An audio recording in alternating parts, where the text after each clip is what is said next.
Right now on the 6th, the driver accused of causing a deadly I-95 bus crash in Stafford County is in jail. A new look at Jing Dong tonight. He was released from the hospital and immediately taken into custody. And we have new details tonight on his involvement in that pileup ahead of his first court appearance tomorrow. Bob Barnard has the very latest from Stafford County.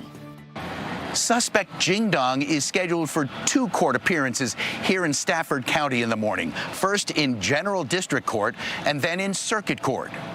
We have a new mugshot of Jing Dong. He's 48 from Staten Island, New York, facing 5 felony counts of involuntary manslaughter and 1 misdemeanor count of reckless driving. He was just released from the hospital, now being held at the Rappahannock Regional Jail. Virginia State Police say Dong was behind the wheel of a tour bus with 34 passengers headed from New York City to Charlotte, North Carolina, south on I-95 here in Stafford County early in the morning of May 29th. Investigators say Dong never hit the brakes before plowing into 6 cars that were slowing for a construction zone. 5 people were killed, including 4 members of a Massachusetts family heading to a wedding in South Carolina. 44 others were injured, including bus driver Dong. Here's Virginia criminal defense attorney Dimitri Pikralidis. One thing that matters here is if there's some form of guilty plea to this action, that helps the families tremendously because it basically ices liability in terms of the civil context, which is very tricky in Virginia because of contributory negligence. We don't know if there was a sudden emergency. We don't know if he was distracted. We don't know if he was sleeping, or we don't know if he was just driving plain crazy. We just don't know. So there may be mitigating factors. Maybe this man had a heart attack and he never had a heart condition. We just don't know. And that's a viable defense in Virginia. Now, Virginia State Police say they are still looking for witnesses or anybody who shot video at the time of the crash or immediately afterward as they work with Stafford prosecutors on this case. Jing Dong is being held in jail without bond.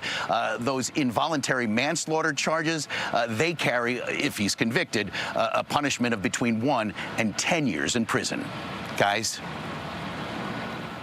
1 person dead, 2 others hurt. This after a Springfield crash in Virginia. This is video from that scene on Old Keene Mill Road and Tiverton Drive. The crash happening just after 3 o'clock this afternoon. Police say that the driver hit a guardrail. One of the people hurt is dealing with life-threatening injuries this hour. Eastbound Old Keene Mill Road still closed at Hunter Village Drive. We'll continue to update you on this developing story out of Springfield as we learn more. Meanwhile, a man arrested for an alleged kidnapping and police chase across the DMV. Herndon police arresting Christian Alvarenga this morning. Police say that he attacked his family, then kidnapped a family friend over the weekend. Police chased him across Northern Virginia, D.C., even across Maryland state lines before finding his Jeep and the victim unharmed in Oxon Hill. Alvarenga is facing multiple charges. People sounding off on potential gun carrying restrictions in Montgomery County. A new bill creates a 100-yard buffer zone for concealed carry around parks, schools, and government buildings. Fox 5's chief legal correspondent Katie Barlow live in Rockville tonight, where the council heard from the public. Katie, what did the people have to say? Well, this new proposed bill is in response to a Maryland Supreme Court decision actually striking down the county's efforts to ban all firearms within 100 yards of a place of public assembly. That's a term of art, but it includes hospitals, libraries, places of worship. And the court said the problem there was that it would prevent people who had been granted licenses to wear and carry from the state who were traveling on public highways. They would automatically violate the law at various points when they randomly would hit within that 100-yard buffer. So the county's response was to provide an exception, essentially, specifically for people who have a permit from the state traveling on highways throughout the county. But today, multiple gun rights advocates said that's not good enough. This bill would actively endanger Jewish lives. Places of worship, in particular synagogues, are targets. And many synagogues, and I represent some of the members who go to them, actually provide armed security inside the synagogue or inside the church place of worship that uses permit holders. Permits are granted by the Maryland State Police.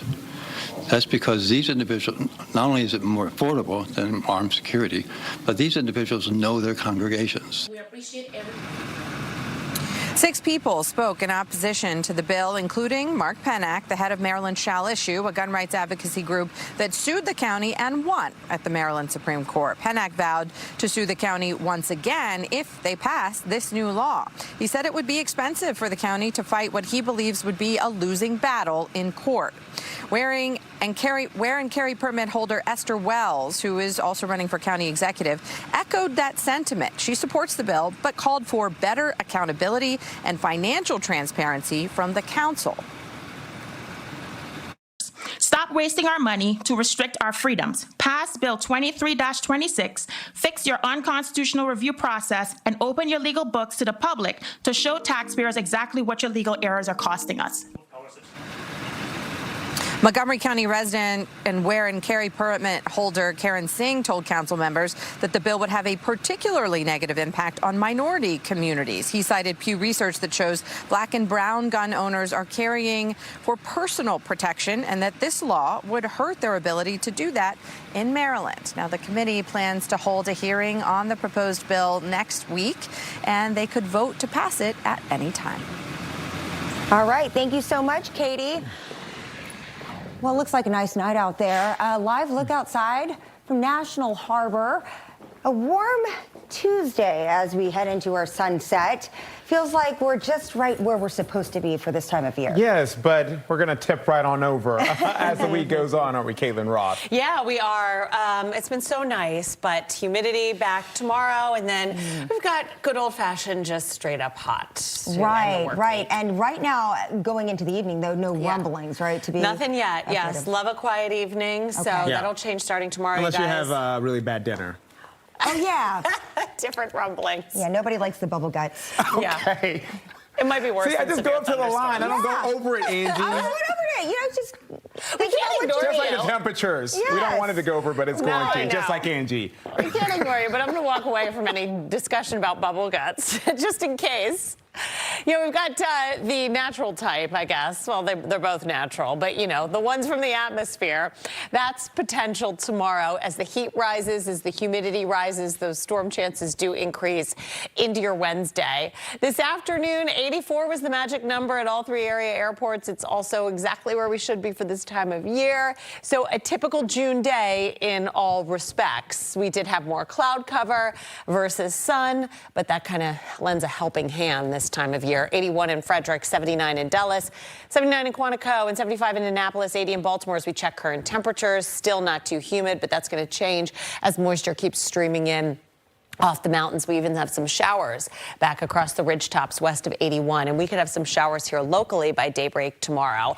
Already a warmer night tonight, 70 degrees for that low temperature with humidity on the rise. As you look at your planner, mostly cloudy with morning showers possible. You see that right around 9 a.m. So a little bit of light rain could start the day. The storm threat comes later, and it's conditional based on how much we clear out and how much the atmosphere destabilizes, but looks like we've got a good shot of at least some isolated storms Wednesday. Super hot Thursday and Friday, well into the 90s with humidity and storm chances. We'll time them out on Futurecast before we get to a much better weekend. I'll have more on that coming up. Angie, back over to you. Caitlin, thank you so much. New pictures right now. Take a look at this. A lot of the damage that was caused by raccoons at a Northeast D.C. elementary school. The Washington Teachers Union sharing these photos with Fox 5. They show apparent droppings, damage, and paw prints inside of a classroom at Noyes Elementary School. The union claims 7 raccoons were found there, and a deep clean needs to be done to address the infestation. D.C.'s Department of General Services says that it brought in wildlife professionals as soon as raccoons were reported and continues to monitor the situation. Kenya McDuffie getting the support of the outgoing mayor, but she stopped short of endorsing him. Mayor Muriel Bowser was asked about the race to replace her during an Axios event today, but didn't give much, saying she's stepping away from politics. Her comments about McDuffie, though, are the closest she's come to an endorsement. We're 1 week away from D.C.'s primary day, and early voting is already happening right now. Polls show McDuffie is trailing over 10% behind his opponent, Janice Lewis George. A Fox 5 News alert right now. Congress handing a win to President Trump, passing a $70 billion ICE and Border Patrol bill, funding the agencies for the rest of the president's term. Now, the vote narrowly passing by just 2 votes.